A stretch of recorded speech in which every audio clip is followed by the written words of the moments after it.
Confusing word pairs. Amuse and bemuse.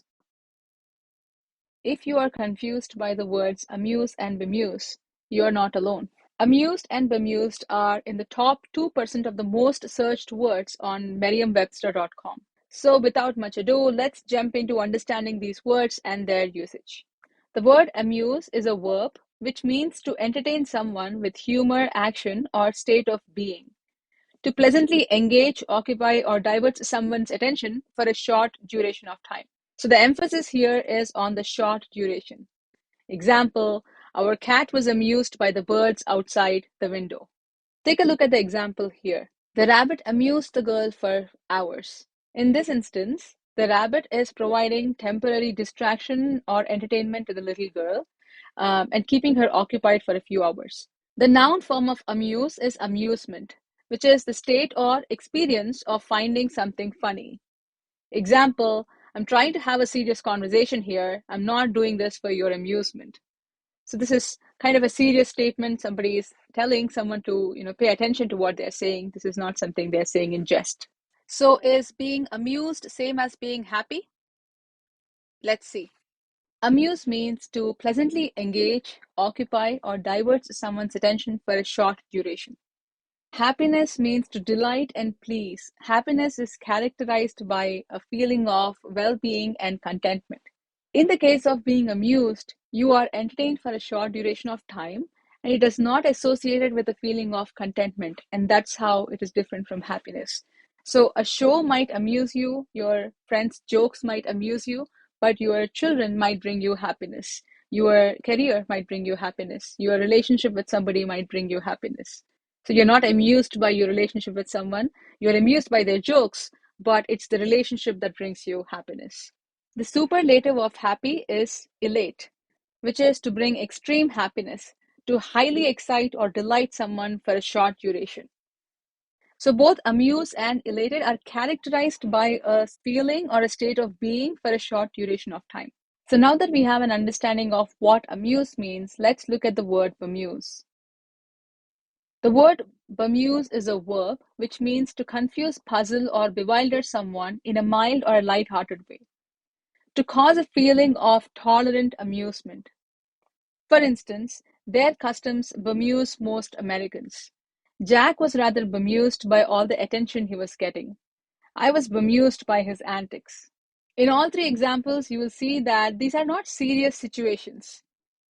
You're not bemused by a murder investigation. Bemusement is associated with lightheartedness. So something that you can take easily and you're almost amused by that. The noun form of bemuse is bemusement, which is puzzlement or the fact or condition of being bemused. Bemuse is the state of being puzzled in a light-hearted, non-serious way. So here, the man is bemused by the odd email he received from his coworkers. So the big question of the video, can amuse and bemused be used interchangeably? The answer is no. While the two words sound and look similar, there is no similarity in their meaning. To understand how we apply amuse and bemuse in sentences, we need to take a look at a grammar concept. Every meaningful and complete sentence must have a subject, a predicate, and an object. For example, I am driving my car. So here, I is the subject, car is the object, and driving is the predicate, which contains the verb. A verb is a word used to describe an action, occurrence, or state of being. For example, it is cloudy, we are walking, she is singing.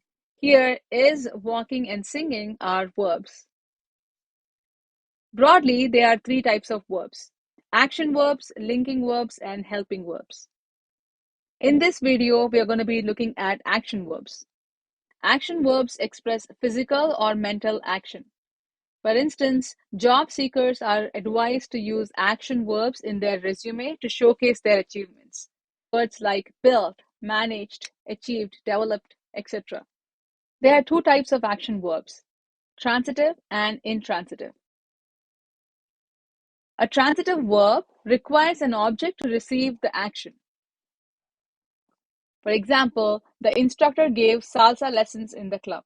Here, the instructor is the subject and club is the object, and we require the object to receive the action. The action is giving salsa lessons.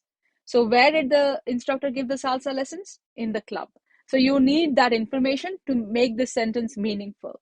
And that's how a transitive verb works. However, an intransitive verb does not take an object. For example, she danced flawlessly. The horse runs fast. In both of these sentences, there is no object.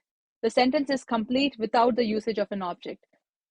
Note that there might be other information after the verb, such as one or more prepositional phrases or adverbs, and while they do add more information regarding the noun, they are not required to make the sentence meaningful. Both amused and bemused are transitive verbs, meaning they require an object to receive their action. Example, she tried to amuse the child with a toy. So here she is the subject, amuse is the verb, and the verb requires the object, the child, to receive that action. Similarly, the audience were bemused by the skit. Here, audience is the subject, bemused is the transitive verb, which requires the object, skit, to be received. Next, his comments bemused his guest. Here, bemused is the transitive verb and guest are the object that received that action. Finally, he was amused by his wife's questions. So, amused is the verb and wife is the object that is receiving that action. So, bemused by the wife's question. I hope you found this video useful. Thank you so much for watching.